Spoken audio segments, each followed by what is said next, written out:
2023년 2월 24일 금요일입니다. 벌써 금요일이에요. 09시 02분 지나가고 있습니다. 시간 진짜 빠르죠? 자, 챔피언스리그 16강 1차전 마무리됐고 유로파리그 플레이오프도 마무리됐고 자, 이번에 올라간 팀들 보면 맨유, 샤흐타르, 로마, 우니온 베를린, 스포르팅, 레버쿠젠, 유벤투스, 세비야 뭐 이렇습니다. 텐트 가시죠. 오늘의 첫 번째 텐트 김민재 맨유입니다. 챔피언스리그 2주의 팀 볼게요. 골키퍼는 트라비였습니다. 프랑크푸르트. 여러분 이런 2주의 팀은 포메이션 별 의미 없는 거 아시죠? 자, 포워드 보겠습니다. 비니시우스랑 벤제마 레알 마드리드, 그 다음에 리버풀에선 살라, 나폴리에선 오시멘이 뽑혔습니다. 자, 그 다음에 미드필더인데 미드필더가 아니에요. 그냥 공격수야. 이거 원래 2주의 팀이라는 게 의미가 없어. 포지션에 맞춰서 거기서 제일 잘하는 선수를 꼽는 게 아니라 그냥 잘하는 선수를 주르륵 나열한다고 생각하면 돼요. 마레지, 로사노. 자, 수비 보죠. 꿀초. 자, 그 다음에 뭐 경기 보신 분들은 아시겠지만 득점 말고는 그렇게 잘하진 못했는데 그바르디올, 라젠발. 자, 그 다음에 딜로렌조, 나폴리 열풍이죠. 나폴리. 그리고 김민재. UEFA 공홈에서 확인할 수 있는 2주의 팀 나폴리가 많은 선수들을 배출했는데 그 중에 김민재 선수도 들어가 있습니다. 자, 김민재 맨유 이적설은 처음은 아닙니다. 근데 전체적인 어떤 그 큰 그림을 보면 맨유 김민재 영입설과 나폴리는 바이아웃을 올리려고 하는, 연봉을 올려주면서 바이아웃 금액도 올리려고 하는, 이게 좀 붙는 것 같아요. 현지 언론, 이탈리아 언론에서는 김민재 맨유 이적설 뭐 이런 거 자주 이야기가 나왔어요. 네, 자주 이야기가 나왔습니다. 칼치오 메르카토를 봅시다. 칼치오 메르카토. CM이라고도 하고 뭐 언론사도 언론사인데 보통은 그 저널리스트의 어떤 어느 정도의 공신력이 있는가 이런 걸 봐야 되잖아요. 다니엘레 롱고라는 사람인데 이탈리아 밀란 쪽 소스가 괜찮아요. 이거 허튼 소리를 마구잡이로 뿌려대는 그런 스타일의 사람은 아닙니다. 칼치오 메르카토인데 여기서 맨유는 김민재 바이아웃 4,800만 유로, 한화로 따지면 660억 정도 됩니다. 바이아웃을 지불할 의향이 있다.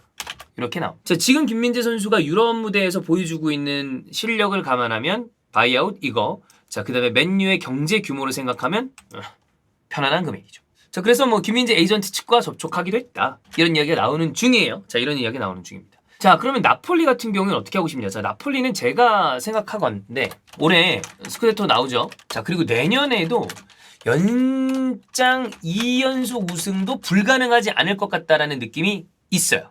자, 그러면 어떻게 해야 되겠어? 잡아야죠. 로버트카, 흐비차, 그 다음에 오시멘, 김민재 이런 주축 선수들은 되도록이면 가능한 한 잡는 게 좋습니다. 특히나 뭐 로버트카라거나 김민재 선수는 전체적인 큰 그림 조립 안에서 굉장히 필요한 자원입니다. 그렇기 때문에 해외 팀들에 한해서 발동되는 바이아웃 조건이라더라도 잉글랜드 입장에서는 저 돈은 큰 돈이 아니야. 그렇기 때문에 바이아웃 금액을 어떻게든 늘리기 위해서 새로운 계약을 하고 싶어 한다. 당연하죠. 이상한 게 아닙니다. 제 델라우렌티스 회장은 가격을 얼추 6,500만 유로에서 7,000만 유로, 한화로 따지면 한 890억, 한 960억 요 정도 잡는 것 같아. 요 정도는 받아야 되지 않겠어 라고 생각을 하면서 제안을 하려고 그러고 여기서 이제 조율을 하겠다라고 나오는데 글쎄요. 김재 선수가 어떤 정도의 수준을 요구할지 여기를 받을지 안 받을지는 열어봐야 됩니다. 자, 그러면 맨유는 이 김민재 선수를 왜 영입하려고 할까? 어떤 의도일까를 봐야 되잖아요. 맨유의 의중을 살펴보자. 의중, 단군. 아까 경기 끝나고 잘 갔습니다. 단군 형. 영주 형도. 일단 김민재를 영입한다라는 거는 무조건 누군가 나간다. 그럼 나갈 선수가 있냐? 있죠. 자, 맨유 성인, 그러니까 임대나 유망주 제외한 선수를 보겠습니다. 바란, 언터처블. 리산드로, 언터처블. 자, 맥과이어, 린델레프, 필존스. 얘는 그냥 나간다고 봅시다. 계약 기간도 그렇고 얘는 뺍시다. 자, 그러면 맥과이어나 린델레프 중에 한 명은 아웃이 돼야 김민재 선수가 들어갈 슬롯이 생기죠. 중간에 린델레프 6번 얘기가 나왔습니다. 뭐 잠깐 해본 거니까. 자, 그럼 이런 상황에 둘 중에 하나는 나가고 뭐 바란, 리산드로 그리고 주축 선수급인 김민재 플러스 누군가 둘 중에 하나 이렇게 그림이 그려질 수 있겠죠. 자, 그럼 지금 사실 이 얘기가 나올 때마다 개인적으로는 그렇게까지 이야기가 첨예하게 대립할 게 아닌데 개인적인 생각입니다만 이 얘기가 많이 나오죠. 김민재 그럼 뭐 백업이야 뭐야? 뭐 얘기 나올 수 있긴 하지만 이걸 가지고 소모적으로 싸울 이유는 없다고 봐요. 바란, 리산드로는 대단한 호흡입니다. 그 다음에 존재감도 커요. 바란 말할 거 있나요? 싸벌클이죠. 수비 위치 선정, 공중볼, 경합, 태클, 그 다음에 빌드업 좋고요. 운반되고요. 배급 다 됩니다. 만능형 센터백이다. 괜히 레알 마드리드의 주축 선수가 됐었던 게 아니다. 자, 리산드로 마르티네즈. 이 선수의 약점이 이 선수가 완벽한 선수냐? 그건 아닙니다. 아무래도 이 제공권에는 좀 약점이 있고 경합 부분에서 사이즈에서 오는 약점이 있을 수가 있다. 단 경합할 상황 자체를 안 오게 하는 아주 영리한 수비, 위치 확보, 민첩하고요, 태클 좋고요, 빌드업은 핵심 중에 핵심입니다. 왼발 패스 기가 막히죠. 팀 템포까지 올려줍니다. 자, 현재로서 이들의 입지는 주전이다, 확고하다라고 보면 되겠습니다. 근데 거기에 테나의 백포스죠. 뭐 백스리로 갑자기 선다? 그거는 저는 가능성은 없다고 봅니다. 그럼 여기서 김민재 선수가 경쟁자로 입성을 한다 치자.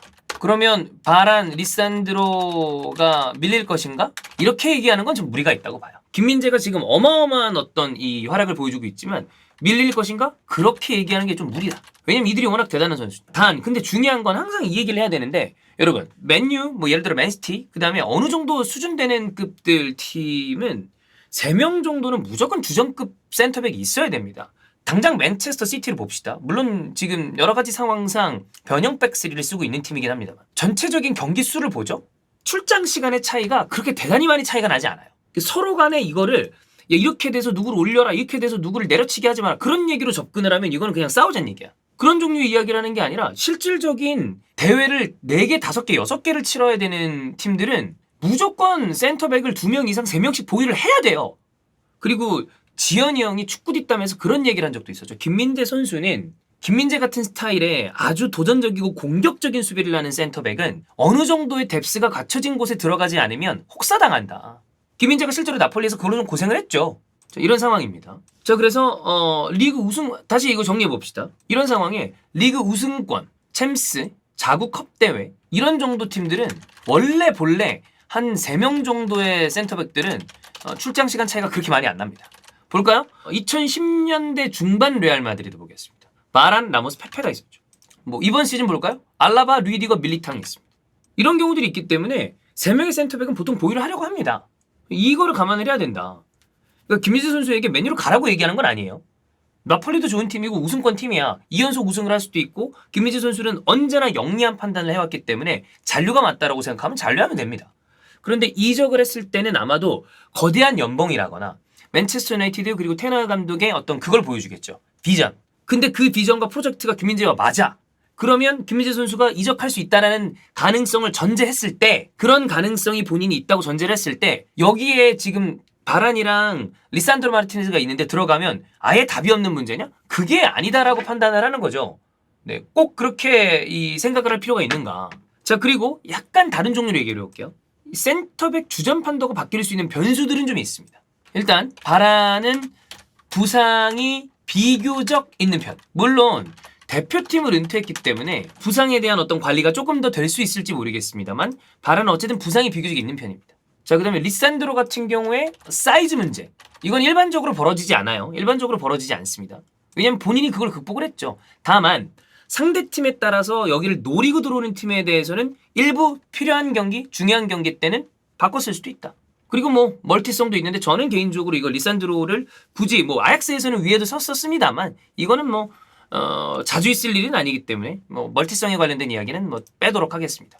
어쨌거나 지금 이야기를 하는 건 우리가 야 김민재 맨유로 가라 이거 아닙니다. 아니 그럼 김민재 나폴리를 떠나라 이것도 아닙니다. 그런데 김민재 선수가 맨유와 링크가 나니까 지금 맨유 상황을 한번 보자는 거지. 그러면 야 딱 봤을 때 우리가 단가가 안 나와. 절대 안 돼 이건. 만약에 예를 들어 지금 리산드로 마르티네즈랑 바란이랑 세 번째 센터백도 정말 유럽에서 네로라는 센터백 수준 중에 한 명이 있어. 그러면 맨유를 선택하는 게 김민재 선수 입장에서 좋을 이유가 없죠. 그런 상황이라면 저는 이거는 쉽지 않은데라고 얘기할 텐데, 맥과이어, 린달레프 같은 경우에는 지금 여러 가지를 감안했을 때 김민재 선수가 떨어지는 부분이 없죠. 그리고 이제 챔피언스리그 2주의 팀에 올라가고 지금 유럽에서 가장 축구를 잘한다고 평가받는 팀의 주전 센터백, 전술적인 핵심 선수에게 이 선수를 내릴 이유는 전혀 없는 거니까. 저는 그렇기 때문에 이것도 아니고 저것도 아니고 나면 상황을 보자는 얘기야. 그러면 딱 봤을 때 맨유로 입성했을 시 나름대로의 그림이 있어. 그러면 김민재 선수가 여러분 결과적으로 선택은 김민재 선수가 합니다. 그렇잖아요? 근데 이 선수가 아까도 얘기했지만 굉장히 영리한 선택을 해. 봤을 때 본인의 입지나 여러 가지를 탁탁 그린 다음에 지금까지 계단을 착착착 밟아왔잖아. 그러면 만약에 김민재 선수가 메뉴를 선택한다면 이런 부분을 고려하고 선택을 했을 것이다. 요 정도? 어쨌든 뭐 김민재 선수가 워낙에 잘하고 있고 지금 메뉴는 글쎄요. 카타르 자본이 또 들어온다고 하고 뭐 카타르가 될지 어떻게 될지 모르겠습니다. 뭐 카타르가 좀 유력하다 쪽으로 우리가 계속 얘기를 하고 있잖아. 그런 거라면 저는 앞으로 메뉴가 당분간 꽤 승승장구할 가능성이 커 보여요. 오늘 하는 것도 보고 뭐 이따 두 번째 것도 테나 얘기인데 팀을 너무 잘 만들었어. 잘 만들고 원래 뭐 메뉴야 유서 깊은 팀이니까. 그럼 이런 팀의 프로젝트를 함께하는 것도 나름대로 아주 좋은 방식일 수 있습니다. 근데 개인적으로 우승한 다음에 첫 번째 시즌이잖아. 첫 번째 시즌이기 때문에 뭐 1, 2년 정도 더 잔류하는 것도 전혀 문제가 없어요. 뭐 나폴리가 어디 동네 팀인가요? 네, 유서 깊은 팀이고 뭐 또 마라도나의 팀이기도 하고 그리고 다음 시즌에도 스쿠데토를 딸 수 있을 만한 팀인데 해외 이적 시 바이아웃이 저렴하기 때문에 분명 달라붙을 거란 말이야. 안 달라붙는 게 이상하지. 바보야? 이 정도로 잘하는데? 데려가고 싶지. 근데 거기에 대해서 김민재 선수가 어떻게 생각할지가 1차야. 이번에 이 정도 기회라면 내가 바로 한 시즌밖에 안 됐지만 업을 할 것인가. 그 업이라 하면 주급 수준을 얘기하는 겁니다. 분명 주급 엄청 때려 박을 거예요.